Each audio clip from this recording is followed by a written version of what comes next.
passion c'est toi, Dieu d'Israël. Ma passion c'est toi, Dieu d'Abraham. Ma passion c'est... Hello bien-aimés, bienvenue sur notre page YouTube Passionné de Jésus-Christ. C'est votre bien-aimé Liviane Getza. Et merci déjà à vous qui nous suivez de très près et à vous qui êtes fidèles, qui écoutez, qui commentez, qui likez. Vraiment que le Seigneur vous bénisse abondamment. Je vous invite également à partager et également à plusieurs qui regardent. Je vous invite à activer la cloche de notification pour ne pas manquer certaines de nos publications. Et que le Seigneur vous bénisse abondamment. Et de quoi est-ce que nous allons parler ce jour? La Bible nous dit dans le livre de Proverbes 22, verset 11, que celui qui est pur de cœur et qui a la grâce sur les lèvres sera ami du roi. Celui qui est pur de cœur et qui a la grâce sur les lèvres sera ami du roi. Et je vais parler du roi ici comme le Seigneur. Notre Dieu est le roi des rois. Et tous, autant que nous sommes enfants de Dieu, nous rêvons être des amis de Dieu comme Abraham l'a été. Et Salomon ici est un vieux à la fin de sa vie. Il est en train de nous donner des conseils que nous devrions appliquer si nous désirons faire partie du conseil secret de Dieu comme Abraham, comme Daniel. Il nous dit nous devons travailler deux organes de notre corps. Premièrement, le cœur, qui est le siège de notre intimité avec le Seigneur, et de deux, nos lèvres ou encore notre bouche. Pourquoi?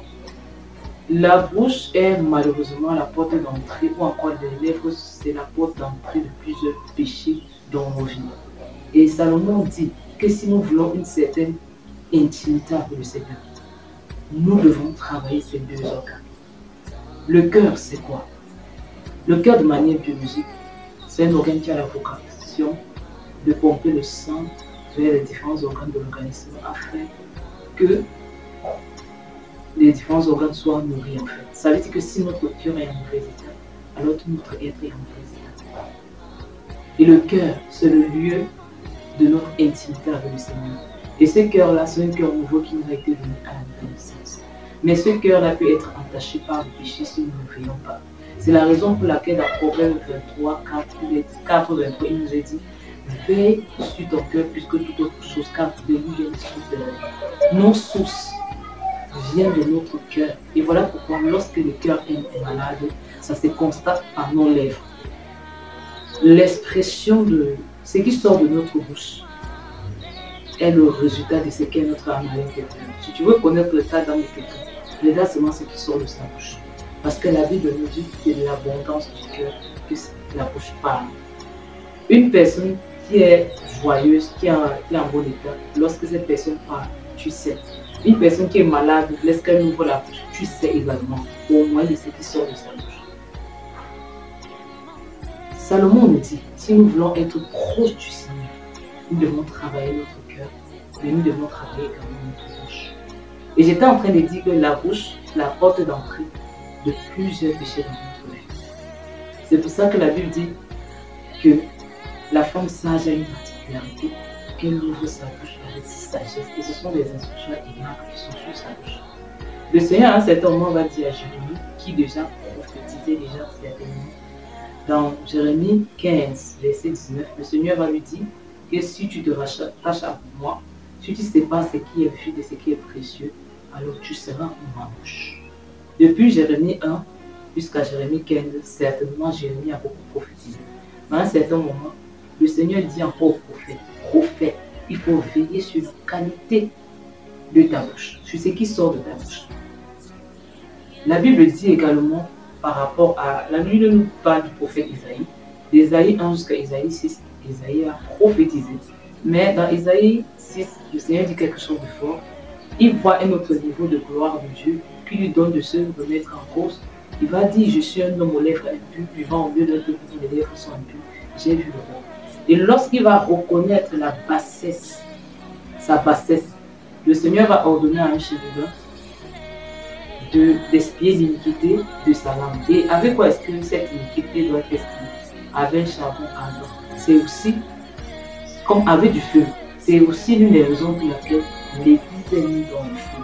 La première partie du corps qui a été touchée par l'Esprit, c'était également la langue.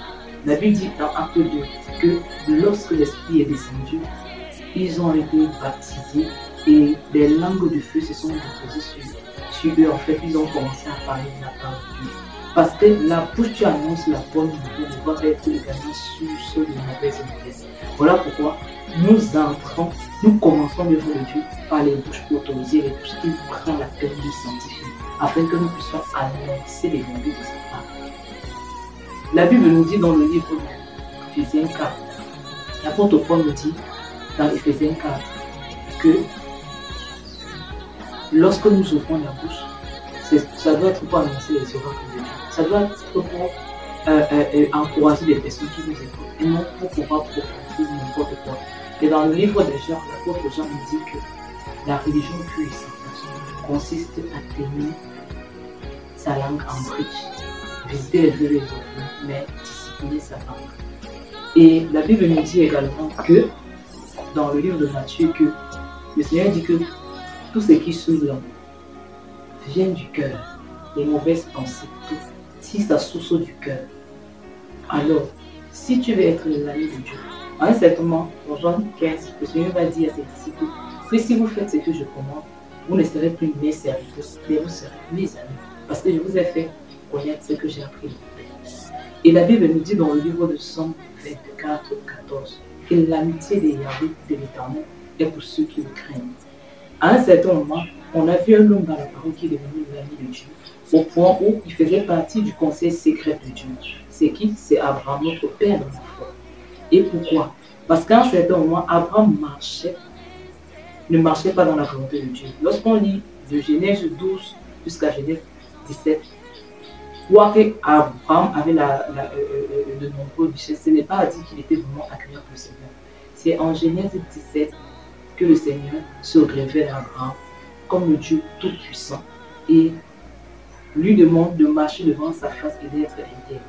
C'est lorsqu'il commence à marcher devant sa face dans l'intégrité que le titre d'ami est venu. Ça veut dire que l'amitié du Seigneur vient lorsque nous commençons à être vrais, à être intègres devant le Seigneur. Et lorsque le Seigneur est apparu à Abraham de cette manière, le Seigneur lui a donné comme alliance de cette rencontre la circoncision. Et le Seigneur l'a délivré de toute forme de jeu. C'est après cela qu'il a pu enfanter. Ça veut dire que nous ne pouvons pas être l'ami du Seigneur si nous ne le craignons pas, si nous ne marchons pas dans l'intégrité. La Bible nous dit dans le livre de Job que Job est un homme juste et intègre. Donc le Seigneur est le Dieu qui nous mange la justice, il mange l'intégrité, car ce sont ses vertus à lui en fait.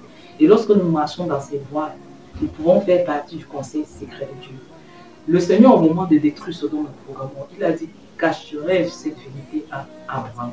Abraham était devenu son ami au point où, lorsque le Seigneur avait un besoin, il pouvait lui faire part. Et la Bible dit également que le Seigneur a révélé certains secrets par rapport à Nebuchadnezzar, à Daniel. Le Seigneur l'a révélé parce que Daniel également avait grandi dans sa communion avec le Seigneur au point où il en était devenu comme un ami. Alors, bien-aimé, si tu veux faire partie du conseil secret de Dieu, veille sur ta langue, veille sur ton cœur. Pourquoi? Le cœur, c'est la source de vie. Et veille sur ta langue. La Bible dit, la langue de juste est un agent de choix. La Bible dit, la langue, la vie et la mort sont au pouvoir de la langue. Mais, donnons la vie au travers de notre langue. Parce que notre Dieu, c'est le Dieu qui communique la vie. Voilà pourquoi les paroles de Dieu sont esprit et vie. Lorsque tu ouvres ta bouche, qu'est-ce qui sort de ta bouche? Est-ce des paroles dures? Ou lorsque tu ouvres ta bouche, tu apportes du répit et du réconfort à des personnes qui t'aiment? Ésaïe, dans Ésaïe 6, remarque qu'il est un homme aux lèvres impures. Vivant au milieu d'un peuple dont les lèvres sont impures. Son iniquité est expiée. Mais dans Ésaïe 5 ans, il peut témoigner L'Éternel m'a donné une langue exercée pour que je sache soutenu par la parole celui qui a l'esprit abattu. Est-ce qu'au moyen de ta bouche, au moyen de tes lèvres, tu secours, tu soutiens celui qui a l'esprit abattu, ou tu achèves par la qualité de tes paroles? Comment est l'état de ton cœur? Comment est l'état de ton cœur? Si ton cœur est en mauvais état, ça se saura par ce qui sortira de ta bouche. Si ton cœur est en bon état, ça se saura également par ce qui sortira de ta bouche. Alors, voici deux aspects. Si tu veux voir Dieu, demeurer à sa tente. Dans le livre de Somme 15, le Salomon dit, tu pourras monter la scène montagne. Il dit, c'est lui qui est juste, c'est lui qui est pur du cœur, c'est lui qui a les mains innocentes, c'est lui qui ne calomnie pas avec ça. Alors, travaille ces deux organes, ton cœur ainsi que ta bouche. La Bible dit que c'est pas la bouche, c'est pas les lèvres que nous avons dompté tout ça à nous. Pourquoi? C'est au travers de sa bouche qu'Adam a nommé tous les animaux que nous voyons aujourd'hui. Mais la Bible nous dit la langue est également le nom de l'iniquité. Il ne faudrait pas que par la même langue nous bénissons le Seigneur, par la même langue nous maudissons ses créatures. Alors, je t'invite à venir sur tout ce qui sort de ta bouche. Par ta bouche, tu peux donner la vie. Par ta bouche, tu peux donner la mort. Je t'invite à donner la vie. Et si tu donnes la vie, et si tu veilles également sur ton cœur et sur ta bouche, alors tu seras une bouche autorisée. Le Seigneur pourra compter sur toi pour parler de sa part. Parce que la bouche qui prophétise ne doit pas dire du n'importe quoi. À très bientôt pour un autre épisode. Je vous aime de l'amour du Seigneur. Seigneur, merci pour ta grâce, merci pour ton amour, pour ta fidélité. Au nom de Jésus.